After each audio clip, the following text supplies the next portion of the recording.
Elena Marsh had spent 11 years quietly holding together the digital backbone of Cassidy Logistics, and she was sitting in the glass-walled boardroom the afternoon Marcus Whitfield decided to humiliate her in front of 40 colleagues. "Your certifications are basically museum pieces at this point, Elena," he said, twirling a company pen between his fingers, while the rest of the room studied their laptops in uncomfortable silence. She didn't move, didn't blink, just let her fingers rest on the small scar along her wrist, a souvenir from the night she'd single-handedly rescued the shipping database during a hostile acquisition 3 years earlier that nobody in that room even remembered. The insults had crept in slowly over the previous 6 months, disguised as jokes about her old-school methods during town halls, and offhand comments from Marcus's son Dylan about how nobody needed spreadsheets when you could just trust the algorithm. Elena reported the pattern to HR exactly once, received a polite acknowledgement email thanking her for her feedback, and watched as absolutely nothing changed while her calendar invitations mysteriously stopped, including her and her department's budget was flagged as excessive despite 3 consecutive years of savings.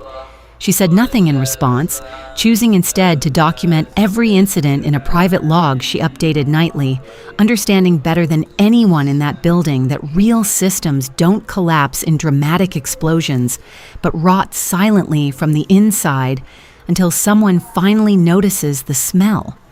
By the time Marcus demoted her title from Director of Infrastructure Strategy to the deliberately meaningless Legacy Systems Coordinator, Elena had already begun quietly preparing for what she suspected was coming, printing backups, archiving change logs, and scrubbing her name from any new project she hadn't personally verified as sound. She built one final safeguard into the compliance framework during a routine audit update in the spring, a dormant clause that would only activate if project ownership changed hands within 2 weeks of a critical regulatory submission. A fail-safe designed not out of spite, but out of the simple recognition that competence deserves a paper trail even when it's ignored.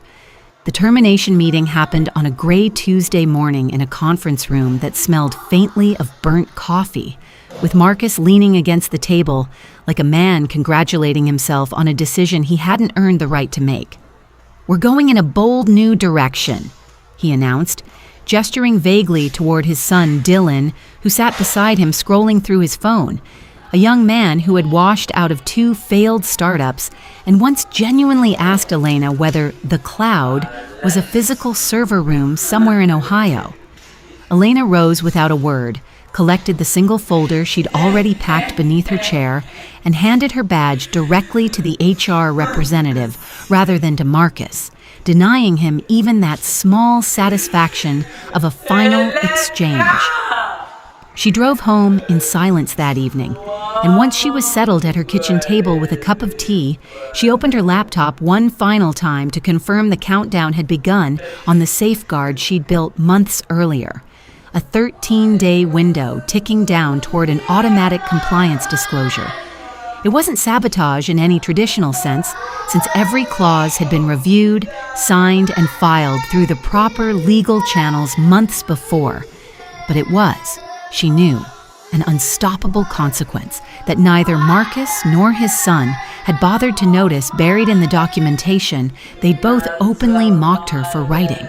Dylan arrived on his first day wearing sneakers with no socks and carrying a scented candle he lit at his newly inherited desk, immediately unplugging Elena's carefully calibrated monitor setup and replacing it with motivational posters, reading, "Disruption is the new discipline."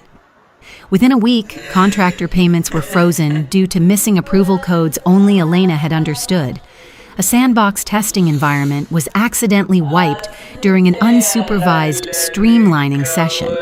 and the company's compliance officer, a meticulous woman named Priya, sent an email asking whether anyone planned to prepare the mandatory Phase 2 regulatory documentation Elena had always handled personally.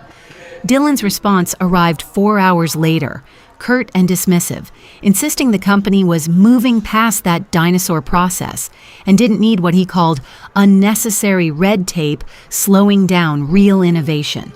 Priya printed the email and filed it quietly in a folder she privately labeled "just in case," a habit she'd picked up from watching Elena operate for years, sensing correctly that somewhere down the line, someone would need proof that a warning had been given and ignored. Meanwhile, 3 independent contractors from a firm called Hallbrook Systems walked off the project entirely after going unpaid for nearly a month. Their invoices lost in a workflow, nobody remaining at Cassidy Logistics knew how to process anymore, and their exit email contained a single pointed line that quickly circulated through internal chat channels. "This isn't a competence problem, this is a leadership problem." Elena, now weeks removed from the company, read about it secondhand from her former colleague Grant, who texted her updates she never answered, but always quietly absorbed from her back porch, coffee in hand, watching the chaos unfold from a comfortable distance. The board's quarterly audit meeting arrived precisely as scheduled, and Chairman Walter Ito walked into the conference room already holding a printed memorandum he'd received 2 days earlier through the company's compliance inbox, a document titled Notice of Regulatory Ownership Transfer, bearing Elena's digital signature and a validated timestamp. He scanned the room slowly before his eyes landed on the empty chair still bearing Elena's old nameplate. And when Marcus stammered through an explanation about moving in a new direction, the chairman simply opened the folio and began reading the clause aloud, his voice steady and unhurried as the room around him grew visibly pale. The document explained, in precise legal language, that any reassignment of project leadership within 14 business days of a final compliance submission automatically transferred full regulatory accountability to the executive who initiated the change, a clause reviewed, signed, and countersigned by legal months before anyone bothered to read the fine print. Marcus's face drained of color as the chairman calmly informed him that 3 critical systems had already failed their federally mandated compliance checks under Dillon's brief and chaotic leadership, meaning the liability now rested entirely, permanently, and irreversibly on Marcus's own signature, rather than anyone else's. Elena was hiking a quiet mountain trail outside Boone when her phone buzzed with a single bar of signal, delivering a message from the chairman's executive assistant asking whether she might consider returning in a consulting capacity with full authority restored. She didn't answer right away, choosing instead to finish her coffee, watch the fog settle over the ridgeline below her, and quietly enjoy the knowledge that the people who once called her irrelevant were now the ones desperately searching for the very systems she had built to survive without her. If this story hit you the way it hit us to write it, please subscribe to our channel and share this video with your friends and family. We create entertaining and inspiring stories for our viewers, and your support helps us continue making great content for you.